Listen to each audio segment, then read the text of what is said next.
రాదురా ఏ విజయం నీ కోసం నా కోసం, ఎటుపోదురా నువ్వు చేసిన కష్టం ఎప్పటికైనా సొంతం.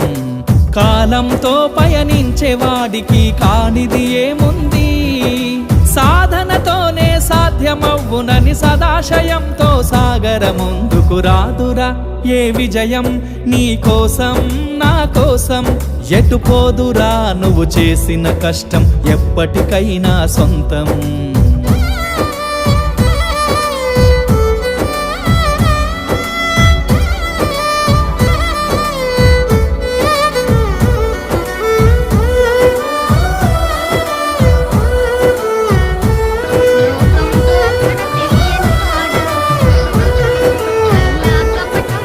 ఆకాశంలో అలలాగా పోయే ఆ పక్షులనే చూడు, అనుకున్న గమ్యమెంతున్న